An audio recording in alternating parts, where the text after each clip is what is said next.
Recording from Sandy, Utah, you're listening to Idiot to Genius. Hello, my name's Steph Schull. And I'm Utah Todd with the Sure Group at eXp Realty. Each episode focuses on individuals that found themselves desiring more. If you're feeling like an idiot, join the club. Today's guest is joining us from Ireland, and he's one of the most effective mindset transformers I've ever met.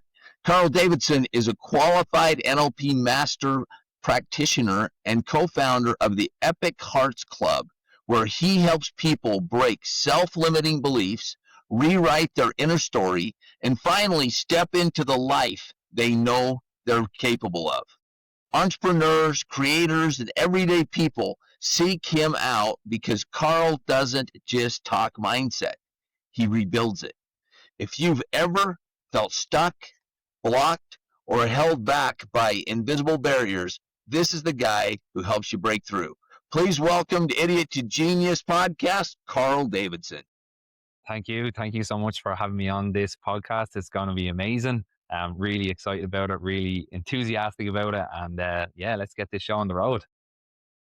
Exactly. So good to have you on here. Been looking forward to it. So mindset, is that something, if you, from when you're growing up and so forth, I mean, has it been something you've just always been focused on, that you've been a positive kind of guy, or what's the story behind that? Yeah, you know what? I think always growing up, I was always kind of positive. I was always into the kind of positive side of things.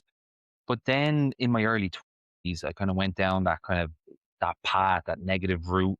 And I was just like, do you know what? Came out of a bad relationship and I wanted to work on myself. And I got handed two books when I was on a job assignment in Japan. And those two books were How to Win Friends and Influence People by Dale Carnegie and Rich Dad Poor Dad. And that was an incredible mindset shift for me. Like, it just a complete and utter turnaround. And then I focused more on the financial mindset. So while I kind of encompass a whole self-development, personal development, and professional development mindset, my pivot was into the financial mindset and how you can take stuff from the self-development and pump it into your finances and then grow and be wealthy as well. So that's kind of where my journey has been at as well. And it's been an incredible journey, even running the Cash Flow Club Ireland, which is one of the most largest and most active cash flow clubs in the world. It's recognized by Robert Kiyosaki himself, which is incredible. And it's just about, changing people's mindset when it comes to money and finances. That's the big thing. So yeah, it's incredible. That's so cool that, because this year at work, we're like, this is the book that we're referring to for everything, How to Win Friends and Influence People. And then I just think that it's cool that you took both of those books and then applied it and really made those changes. But sometimes it's oh, sorry, what were you gonna say? Yeah. I mean, like that book, when I was walking down a really busy street in Japan, the one thing that stuck out in my mind was, you control your emotions or do your emotions control you? I've said this so many times to people, and I was just like, when I was listening to that, I was just like, oh my God, my emotions have been controlling me. And when you flip it around and you're like, no, you're in control of your emotion. You tell you what you want to do. You tell your mind, you tell your brain what you want to do. It's not like your brain is, I know there's the habits and stuff like that, there's the subconscious and stuff, but you have to get up and get out of bed and do what you need to do to, make what it is that you want to achieve in life. Exactly. So many people, when they start thinking about mindset, they think their problem is really strategy, not identity. What do you see people believing about themselves that keeps them stuck at the same level, status quo, year after year? I think we have to unravel the subconscious mind, the programming that we've got at such a young age, not just from our parents, but from siblings, from school teachers, everything. That just all, as you grow older, your light dims. In the mindset industry, we need to be able to get creative. We need to be able to get imaginative.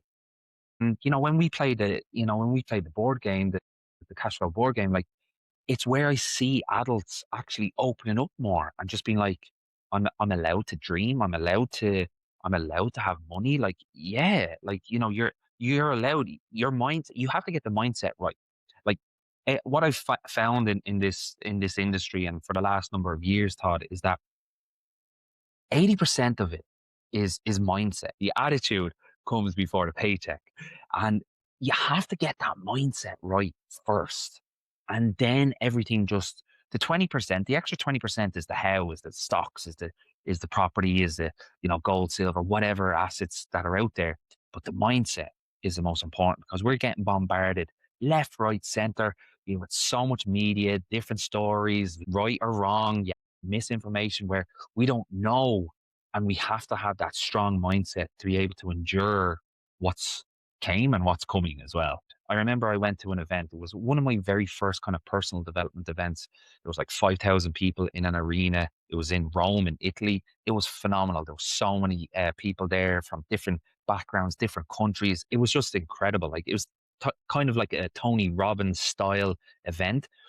And for me, right, the speaker up on stage, he was like a multimillionaire or whatever. He was talking about having a Me Too attitude. And that was just like, that just hit me. I was like, well, if he can do it, so can I. If they can do it, so can I. And that's where I was just like, if someone, Roger Bannister, ran the 4 minute mile, right? At the time, nobody had ever broken that barrier. And now more and more people are because he set that standard. And I think that's where you go. Like you follow those people that have what you want, that and say what they say, and you'll get what they have. Right. Exactly. Can you take us back though to you said the early 20s, you're reading these books, you're like, okay, having this moment of wanting to make these changes, but how did you actually go about it? Because I think that sometimes like hearing people's stories is like cool, but I like to know like what were like the first steps that you sort of took to make changes in your life? Yeah, that's such a great question, Steph. So when I started this kind of journey, I finished school at 17. I went into college, got a degree at age 20, and then I got into the corporate world and they were flying me around the world. I was working in places like the US over in Portland, Oregon, and working in different places like Japan, Taiwan. And I had this lavish lifestyle. I was spending, I was like making more money than, I had sense. And that kind of, I didn't have any control. I didn't have any fulfillment. And then I got out of a bad relationship. And that was a trigger for me to be like, do you know what? I need to look after myself. I need to start going to the gym. I've been always kind of athletic, but I was kind of looking at myself being like, do you know what? No, you need to get into the gym. You need to kind of, get strong and that's where I started. I started actually going to the gym first. But when I went to the gym, what happened was I was like, okay, what do I do now? Like, so I put on the earphones and I typed into YouTube and I figured like self-motivated people are in the gym and motivated people are in the gym. So I said, you know what? Okay. I went onto YouTube and I typed in literally motivation song and Eric Thomas came up. And I don't know if you know Eric Thomas, but he's one of my, again, he's like a virtual mentor. I haven't met him yet, but I will in the future. And he totally changed up my whole mindset. And then I was like, wow, the motivation, to get going, this is what you have to listen to. This is what you have to kind of feed your brain, your mindset with good positive thoughts, good positive prayers if you're interested in that, good positive um, songs, speakers. And when I started listening to Eric Thomas, it moved me down into the realm and the avenue of Les Brown. And I'm sure you know who Les Brown is. And if you don't, he's one of the best motivational speakers in the world. And I got coached by him back in 2020, and he was just incredible. So it is about, starting. You have to have that burning desire in you to just be like, enough is enough. I'm drawing a line in the sand here. I'm not living my previous life more. I'm going forward. And it doesn't matter. I don't care what people think, whatever. Let's just keep going. Wow. Your experiences with with all this mindset and getting in the subconscious and figuring things out. what is the hidden enemy? What is the hidden enemy that you that's out there that we're I think many of us are experiencing, if not all of us are experiencing to one degree or another. This might be a bit controversial, but the enemy is yourself. It's your subconscious procrastination that you keep saying to yourself, you know what, I'll do that tomorrow. I'll do that tomorrow. In Portugal and in Spain, they have this saying "amania, amania," which means tomorrow, tomorrow. Like, and it's like about doing things now, because this isn't a dress rehearsal. Life is not a dress rehearsal. You've got one shot at life, so you want to be able to be like, you know what, I'm going after this. I'm doing this. I'm all in on this. I think the enemy is just yourself, in a way of like looking back and being like, I don't want to be that person again. I don't want to be I want to be moving forward always. You can have external influences. You can blame the government, and that's what we're seeing now. You can blame the media, you can do this and do that. But ultimately, the responsibility is on yourself. You have to take responsibility for yourself. And that's hard. That is very hard for a lot of people, because what you're doing is you're showing the mirror in the up in front of them, and you're like, okay, everything that has brought me to right now has been a collection of my decisions. If you don't like where you are, change your decisions, change your mindset. I think Wayne Dyer says that, right? Yeah, what you said, that is very difficult, and especially if you've been had trauma, whether you've been abused in some way, shape, or form, and so forth. What how would you address that? That's why I'm the way I am, is because of Yeah. those things. And you know what? Like, I think it's powerful to share your story to others, because your story, you'll realize that actually the stuff that you've gone through isn't as bad as somebody else's story. And then you'll be like, actually, they had it way worse. So what am I crying over? Even though it could be traumatic, it could be a horrible experience, but this person has no legs or arms, and yet he's speaking on stage or something along the lines of that. So I think sharing your story to inspire others is a very powerful, kind of impactful way to kind of help grow. There's a good saying: a rising tide lifts all boats. To help grow the humanity, because you have a powerful story. You've came out the other side. You're not getting abused or whatever, your story is, or any sort of trauma. Like, that's not happening to you anymore now. So break free from that, share with others, and then move forward with that. So yeah, share your story. It's powerful. So in other words, take your trauma and use that as a springboard, as a motivation, as a Exactly, exactly. Like, a lot of people, they run towards pleasure, or they run away from pain. And most people actually run away from pain, and that's why they don't want to do what they want to do, and they want to give their kids a life that they never had, and yada yada yada, all these kind of stuff. But if you keep running away from pain, well, that's a good thing, because then you're never going back there. So yeah, absolutely. Share your story is the main point. yeah. So I thought it was interesting before we talked, you talked about that you have a coach and just like what your coach had inspired you to do. And I love that even like with the success that you've had, that you're still being coached by someone. Why do you find the value in that?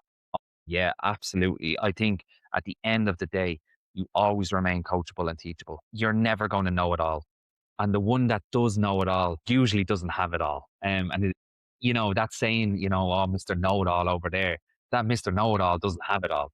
And I think it's very important to have a coach or a mentor or some sort of mastermind or some sort of counsel or some sort of, network of people, groups of people that you can kind of bounce ideas off, that it's not just you, because life is tough enough when you're on your own, and you got to be your best friend.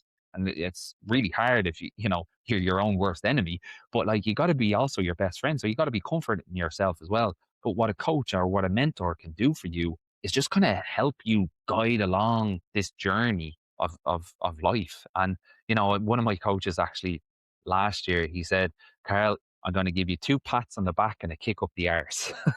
So, excuse my language there. You're doing well, but you can do better, but you're still doing well. So keep going forward. But you have to remain coachable and teachable, I think, in anything that you do. Like, you look at, for example, we've recently sponsored an MMA fighter, right? And if you look at any sort of MMA fighter on the run up, or any sort of athletic people or anything, even in jobs, when you start off in a job, like you're learning from the people that know it, and you get mentored by them, and you move up the kind of the ranks or the corporate pyramid world or whatever. But like at the same time, you have to you'll never know it all, and I think life is a big long journey of just learning and trying to get an understanding of what it is that you want to do out of life as well. Like, so yeah, remain teachable and coachable is a big point for me, for sure. That's a great question. That's awesome. That's awesome. I've seen people that are very, and sometimes I cringe, quite frankly, but I've seen people that really know their stuff in a given area, and there's people that are, I guess, trying to coach them or trying to teach them in that area. And the real achievers, I'm astonished at how humble they are. They'll go along with it. They're just trying to pick up any little thing, and they're building people up when I mean, it just blows me away how they can just be so open to the discussion and participating in it to where they're really the masters of it, but they're so humble that they just roll with it. Yeah, and that's a good point, because I think we can always learn from other people. Like, it doesn't matter if it's kind of the teacher student role, or the mentor, the mentee. Like, I've learned so much about myself through my clients, like so much. And even one of my clients on the financial education side of it, we were talking all about stocks and stuff like that. We were going through analysis, technical analysis, and all this sort of stuff. And then, like, a couple of months later, he honed in on that skill that he wanted to progress. And he goes, "Oh, Carl, check this stock out. I think it's a good one." So I'm again gaining from him. Like, I'm learning from him, and that's important as well. So what areas do you work in or function in or invest in? What is your areas of focus? Yeah, so my focus is mainly on the money side, on the wealth side, the personal finance side. That's the main kind of route that I go down. And that's just all stems from the Rich Dad Poor Dad book. I'm a property investor, best-selling author, gold and silver investor as well. So for me, like, I've taken, Robert Kiyosaki's book and many others, and just extracted all the kind of actionable items, and just ran with it, and just applied it, and just done it. And now there's other people that are looking for that guidance, looking for that mentorship as well. And that's kind of, and I think it's important to give back. When I was living in China, there's a Chinese proverb, and it says that if someone gives you something of value and you benefit from it, you have a moral obligation to share with others. And I live by that, because that's, to me, is like the essence of life, if that makes sense, because we're all here, you know for one life, so we all want to try and help each other. Not everyone wants to try and help each other, okay, but there's a few that do want to help. And once you get the help, then you reach back and pull someone forward as well. I'm just curious because you do have this background in finance and that's like your expertise. And then, like, a lot of people have barriers with money. I mean, I've found myself where I'm like, okay, I have these goals that I want to make, but like, and I can picture it, but then it's like, how does it happen? So, like, can you sort of break down just some things that you teach to help get over that mindset with money and reaching your financial goals as a business owner? So you first have to understand where you are at with money, and how you treat money. If you don't care about money, money doesn't care about you. So it's not about loving money. So interesting. Doesn't matter what country that I've been in, and what country I've worked in, different cultures. Everyone, when I talk about money, is like, "Oh, well, I grew up with money doesn't grow on trees. It's made out of paper." They print it. The Fed print it all the time. Money is the root of all evil, which is wrong. It's actually the love of money is the root of all evil. So we have to understand the mindset that we already have with money. If we don't like that, we need to change it up. We need to find the positives. We need to shift it. We can't be saying, "Oh, the rich are greedy." Like, what people fail to understand is that the more money you make, the more people you can help. So if you've got $1,000 in your bank account right now, you can only help $1,000 worth of people. So what if you had 10,000? What if you had 100,000? So without starting with the how, like, how do we do this? We actually flip it back and go, like, well, why do I want to make more money? What's what's what's not right with my life where I'm not happy about the money that I'm making? Well, I want this and I want that and I want that. And you can have it. The universe will provide, God will provide whatever you believe in. It will all provide. But you have to understand, okay, if I want to make more money or when I want to make more money, this is why I want to do it. And this is how I'm going to do it as well. So it's quite a generic answer, Steph. I totally get that. But when it comes to shifting that mindset, you have to unravel yourself. You have to do a bit of work on yourself. You have to listen to the books. You have to get the mentors. You have to go to seminars, the webinars. If you don't want to do that, well, then your next 5 years are going to be the same as your previous 5 years. You have to be open to change because closed minds don't get fed. Open minds take it all in and they can eat whatever they want as well. So it's really, really interesting as well. And that's what I found a lot with my clients is like they all have similar stories in a sense that like I grew up with not that much money and but now they're capped. Now they're making 40, 50, 60, 70, 80K a year, but like they can't get over that barrier. And at the end of the day, if you're in business, Robert Kiyosaki says this, you have to learn how to sell. Like sales equals income, period. Like the more money you make in through your selling and whatever it is that your product or service is in your business. And I get it, like not that many people are, great at selling, and that's a skill that you can learn and you can develop. But the more money you can make, the more money then you can say, okay, well, maybe I'll get a VA, a virtual assistant. Maybe I'll outsource some of my work, my accountancy work or whatever. You can then play around with the different systems that you have for your business to help it grow and scale up as well. So that's in a nutshell. Right. Right. No, it makes sense. It really does make sense. And it's the way you make it sound is a lot simpler than people think it is. Yeah, for sure. If it was easy, everybody would do it. Right. So it, Simple it doesn't mean easy, but yeah, it's simple. yeah. And I mean, like, look, you will have your challenges. Like, as an entrepreneur, you will have, like, do you know what? When I stopped chasing the money and I started chasing rejections, game changer, absolute game changer. Repeat that. Okay, you stopped Yeah. chasing the money and you When started yeah, chasing. rejections, rejections. I was only thinking about that yesterday, and because in my early 20s, I was making lots of money. I would be putting my hand up for any sort of shifts, night shifts, day shifts, cross shifts, anything, weekend shifts. I was like, yeah, I want to make some money.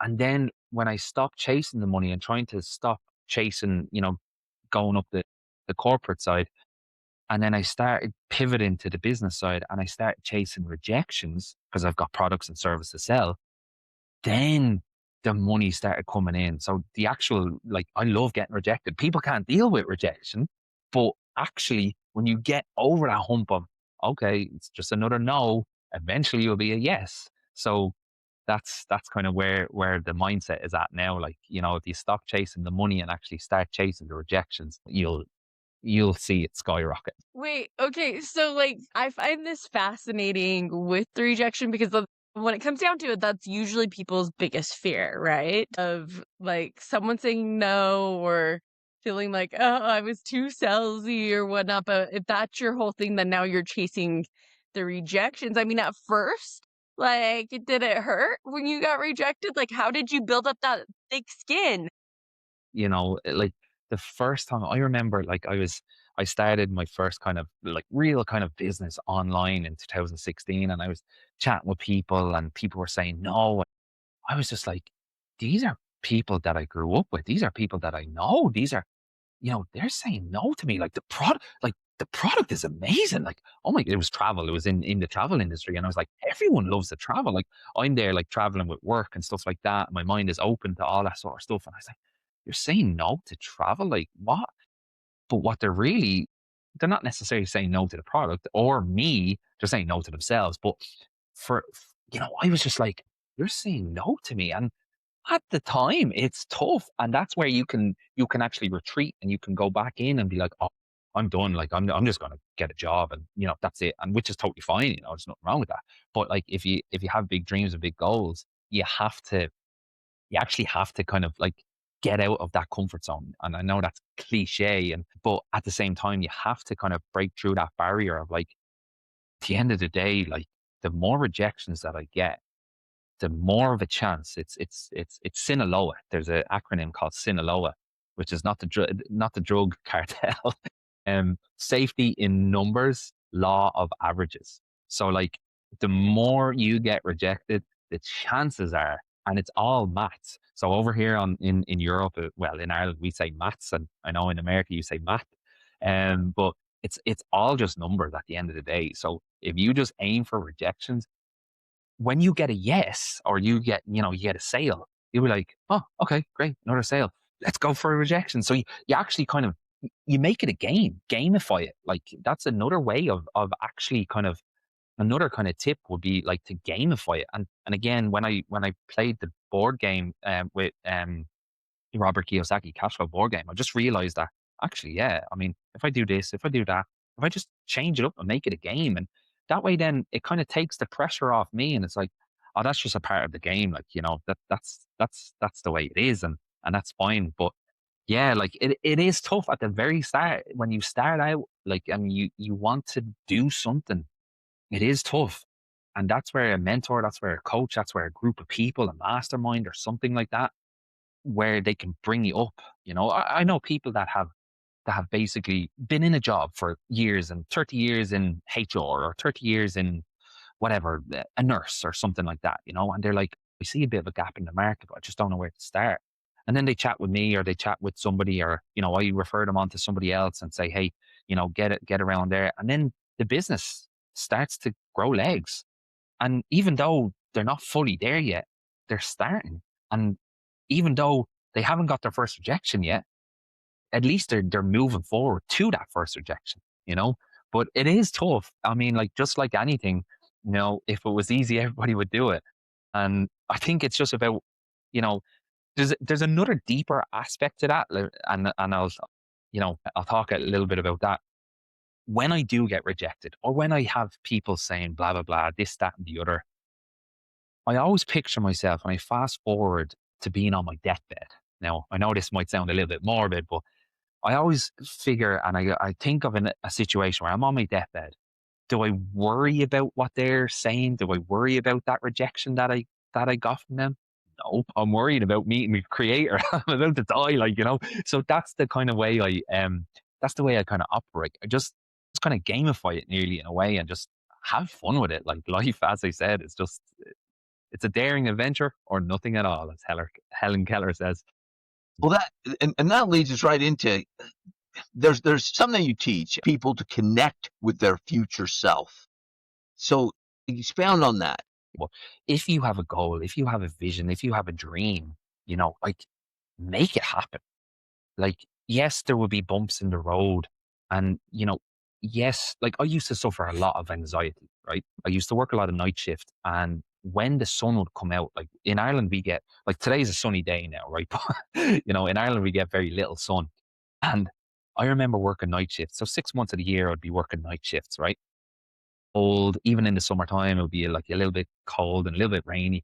But when the sun would come out and I was working night shift, I would be like, oh, the sun is out. I need to get like out there in the sun. I need to get the vitamin D on my skin. I need to feel good. I need to get a little bit of a tan and all that sort of stuff.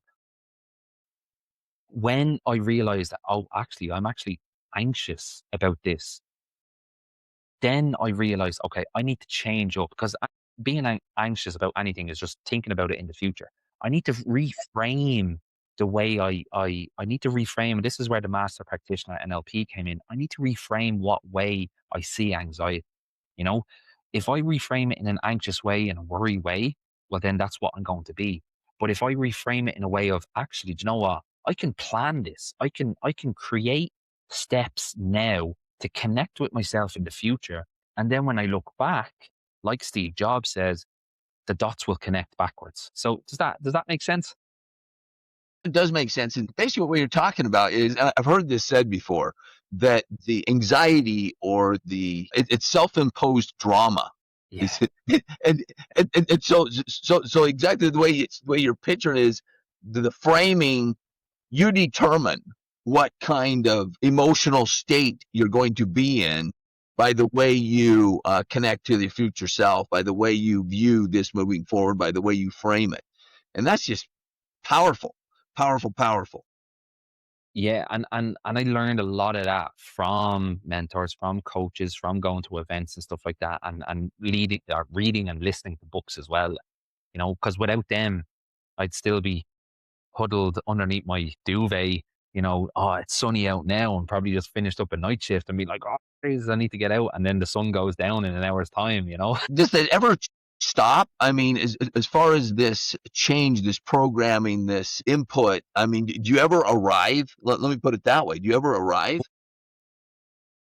actually, over the last number of years, I've I've began to become more present with the world, and just hone in. I do a lot of kind of breathing. Like if I find myself being anxious in a space, I learned some breath work from Wim Hof. He's a Dutch guy who talks all about breathing, and he goes out into the snow and into the ice and stuff. I don't do cold showers now, but he talks all about that, and I learned about kind of regulating my nervous system when it comes to being anxious as well. Like, and I think that's very powerful. Like, it's not for everyone. Some people might even say it's a little bit woo woo, or but if it works for you, it works. Who cares what they think?